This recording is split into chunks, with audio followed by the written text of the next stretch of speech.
Hey guys, thank you for all of your help and all your support. I believe that we're making some real progress in the right direction, and that we're going to continue on with this because finally, we arrived at this place where it's like, I think that we're going to be getting there soon enough, and and actually feel it. Yes, is all I know. Yeah, I will continue to climb, and if that one thing doesn't happen first and this other does, then it just makes sure the other one goes more smoothly when it does go or happen or whatever. Okay? God love you. God keep you. What else? Of course, we've renounced and rebuked and refused and and repudiate any and all connections to the darkness. And we pray heaven makes us day on the left and the right, without the forces of darkness, shadow, or night, without the other. And we continue in that way, continue becoming more and more of that which we're all about and for and love, which is sky and heaven. And yes, the good stuff, the good ones, whom if you've ever been around, you'd see. That's the thing. If people could just identify what it is that they're experiencing in their lives, such as whenever they experience light, the good love, and they're like, wow, shining, feels like they're shining themselves. If people could just know and understand what it was they were experiencing, then it'd be easy to choose the path, and a lot easier to believe. I think, as far as I can tell, is, there's so much darkness out there, and so many are doing the exact same things, thinking that that's the way you go about it, in that dark sense, that they really don't realize, that they could have been doing much more, doing that work of getting rid of all that and saying, I renounce it, I, reject it, and while you embrace the light and changing for that, you have to ask.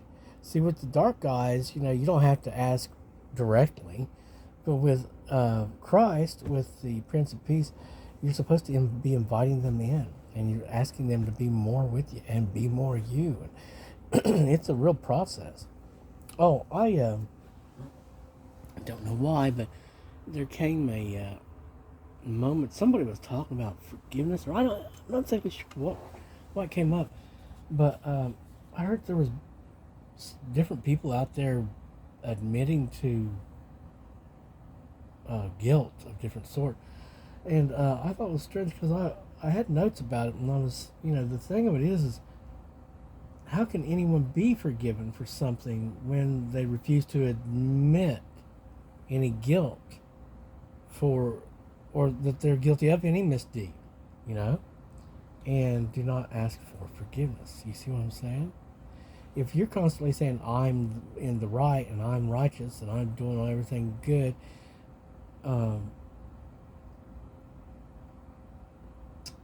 you can't get forgiveness because you're not admitting it. What are you being forgiven for?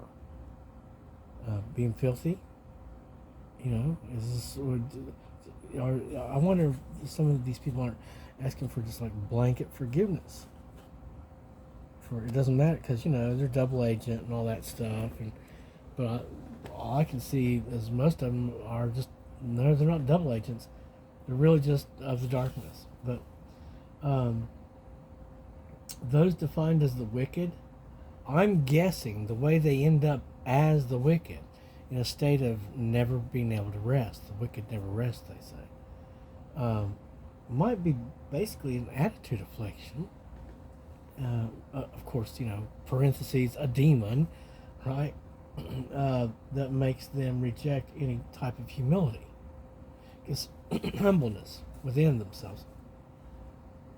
You see, if you're running around constantly, like you're a rapper from the 80s or something, or 90s, oh, I'm number one or something, and you're always constantly um, telling yourself a bunch of stuff that you're a god or something, and like you're just trying to convince yourself and everybody else that you're a lot more than what you are. um, that's pride, isn't it? Because I'm wondering how far people have to go before they can't come back. You see what I'm saying? How did they finally fall into that category where, oh no, you're not just a few feet over on the other side, you're on the other side now. You see what I'm saying? So, then I also saw manipulations, obvious manipulations by the crazy people out there trying to use the Bible to justify their invading America with all these people who came in illegally. It's all the Christians are supposed to love the foreigner. Well, again, that was referring to like isolated individuals that are just simply transiting through your lands. In other words, you're not going to persecute the people who are just traveling through to the next place, past your place.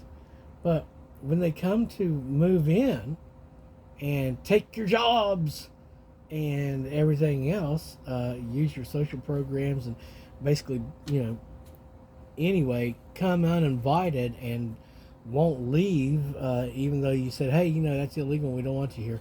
Those people are called invaders.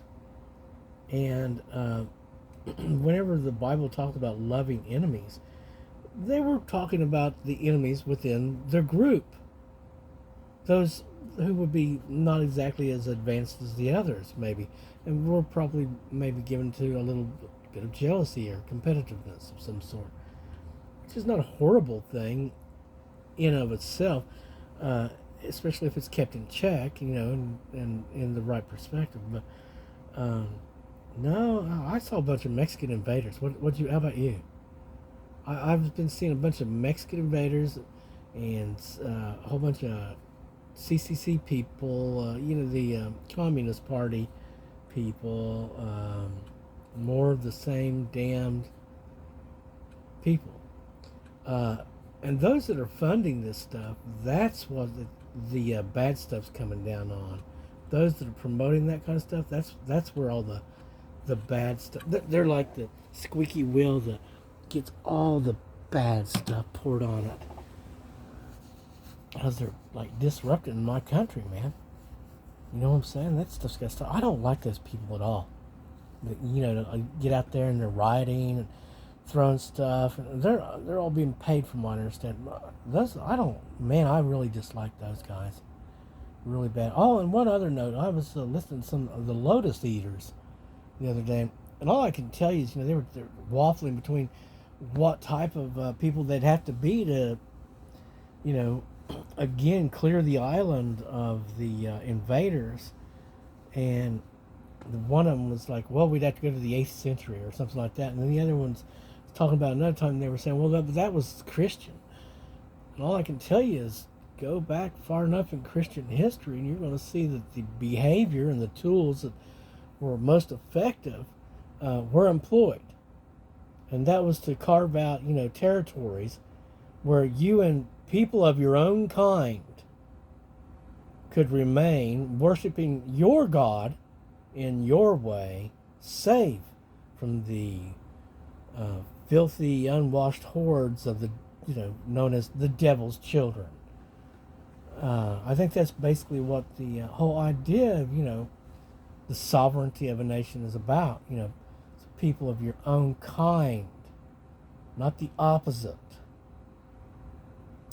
So yeah, we'll just be going to go ahead and continue on getting rid of the opposite, and because what we're doing, the plan, of course, and the story, of course, is we're continuing to rise up.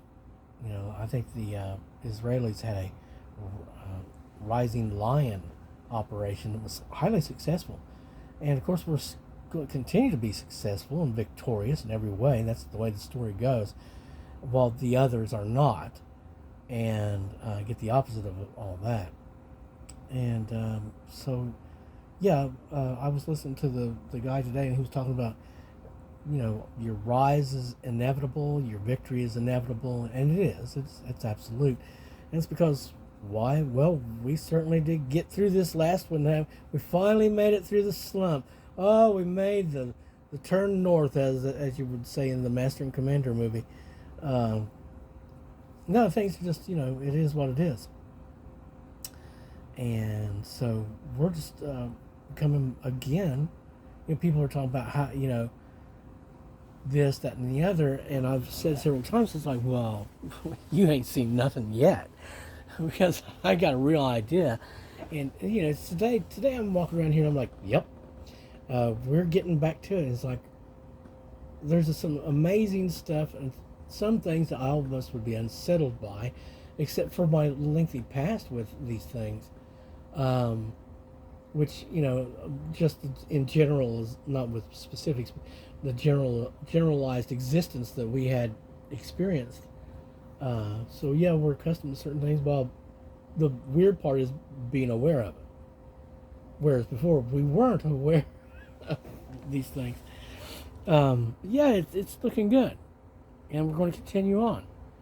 And like I said, what we don't accomplish here in the next couple of days, certainly this other stuff is being accomplished, which will make these things that we're supposed to be getting done get done a lot faster and more efficiently, and they'll be more effective when they do get done. I can assure you of that. God love you. God keep you. God bless each and every one of you that is the day who is loyal and not a hindrance or a harm trying to work against us. And again, yes, we love heaven. We love the sky. We love the good light. And we're praying that we become more of all of that.